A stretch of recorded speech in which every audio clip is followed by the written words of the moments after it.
नमस्कार। एसी गुरु के YouTube channel में आपका स्वागत है। और आज एक बार फिर बहुत ही लाजवाब, जानदार और बहुत शानदार कंटेंट आपके बीच में लेके आया हूं दोस्तों। और आज की वीडियो में हम आपको ये बताऊंगा कि अधिकांश आपको पता है कि आज के डेट में विंडो एसी हो, उसमें गैस चार्ज करते समय अधिकांश एसियां ब्लास्ट हो जाती हैं। तो ब्लास्ट क्यों होती हैं, उसमें कौन सी गैस होती है, क्यों ब्लास्ट होती है, ब्लास्ट होने का रीजन क्या है, क्या करेंगे कि ब्लास्ट नहीं होगी, इसके बारे में आज आपको डीपली बताऊंगा। और आज की मेरी विंडो एसी की ये आखिरी वीडियो होगी। अब के बाद मेरी जो भी वीडियो बनेगी वो स्प्लिट एसी बनेगी। तो अधिकांश मेरे इनबॉक्स पे कमेंट आ रहा था कि सर अधिकांश एसियां ब्लास्ट क्यों होती हैं और हम क्या करेंगे कि ये ब्लास्ट नहीं होंगी। तो इन सारी बातों पे आज आपके बीच में चर्चा लेकर आया हूं दोस्तों। तो इस वीडियो पे आप अंत तक बने रहेगा और इस पूरे कंटेंट को बेहतर तरीके से समझिएगा कि एसी में की गैस डेंजर होती है, कौन सी गैस डेंजर नहीं होती है, और कैसे डालेंगे तो वो खतरा नहीं करेंगी, ब्लास्ट नहीं करेंगी। तो इसके बारे में पूरी जानकारी आज आपको हम बताते हैं। तो आपको पता है दोस्तों कि इससे पहले जो पुरानी एसियां थी उसमें जो गैसें पड़ती थी वो फ्रियान 22 गैसें पड़ती थी। कौन सी गैसें थी? R22। आर का मतलब रेफ्रिजरेंट और 22 उसका कोड होता है। R22 गैसों की खासियत क्या थी कि वो कूलिंग थोड़ा सा कम करती थी लेकिन एम्पियर ज्यादा लेती थी। कूलिंग हल्का सा कम करती थी लेकिन एम्पियर ज्यादा लेती थी। इसलिए कुछ दिनों तक मार्केट में बहुत तेजी से वो चली, लेकिन अब उसका मार्केट थोड़ा सा डाउन हो गया। लेकिन R22 की क्वालिटी क्या थी कि उसमें ब्लास्टिंग की शिकायत नहीं आती थी। उसमें किसी भी प्रकार से आप गैस डालते थे तो उसमें खतरा होने का उम्मीद या चांस नहीं होता था। तो ये साधारण गैसें थी जिसको कोई भी आसानी तरीके से, एक छोटा सा बच्चा भी अगर डालता था तो किसी प्रकार के खतरे की संभावना नहीं होती थी। किंतु अब नई एसीओ में कौन सी गैसें आ रही हैं? R32 आ रही हैं, R410 आ रही हैं, 290 आ रही हैं। तो इसमें सबसे बेहतर कौन सी होती है? इसमें सबसे बेहतर गैसें जो आ रही है दोस्तों R32 करके आ रही है। कौन सी? R32। फिर उसके बाद कौन सी आ रही है? R410। फिर उसके बाद कौन सी आ रही है? R290।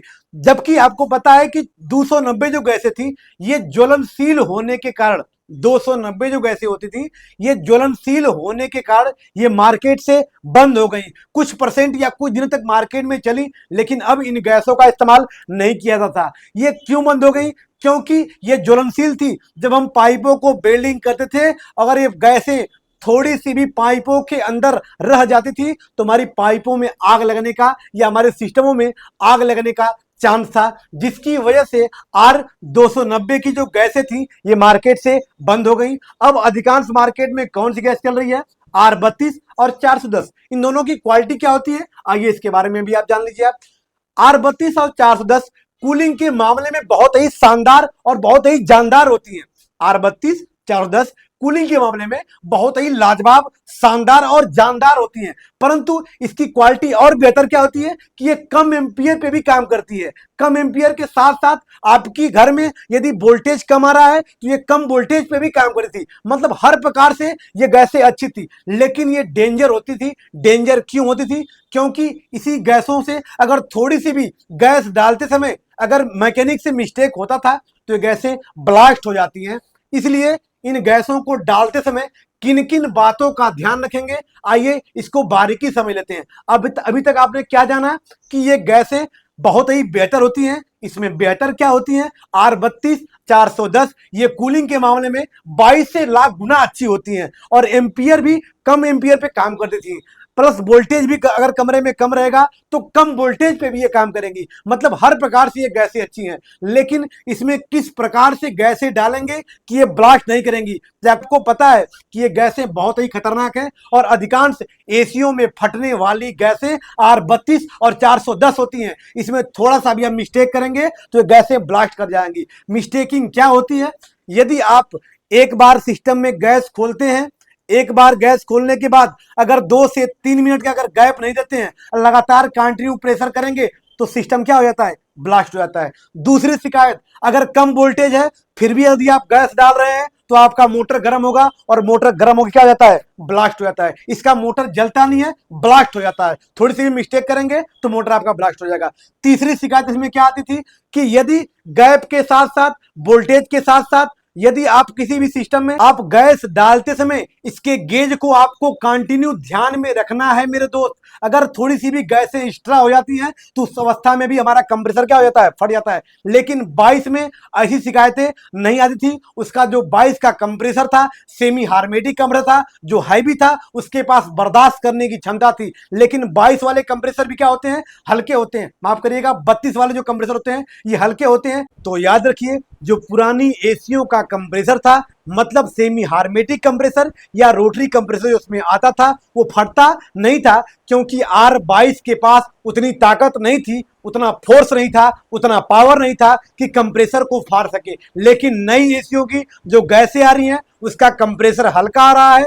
R32 गैसें का प्रेशर बहुत तगड़ा होता है, जिसकी वजह से हमारा कंप्रेसर क्या होता है, फट जाता है। तो एक बार फिर से फटने वाली चीजों पे एक बार फिर मैं आपको सावधानियों पे चर्चा करूंगा कि इन बातों पे ध्यान रखिएगा कि हमारा कंप्रेसर न फटे। सावधानियां क्या होगी कि कंप्रेसर न फटे? तो सावधानियां नंबर 1 कि गैस डालते समय आपका ध्यान आपके कांटे पे होना चाहिए मेरे दोस्त, क्योंकि थोड़ी सी भी गैसें बढ़ेंगी तो कंप्रेसर क्या हो जाएगा, फट जाएगा।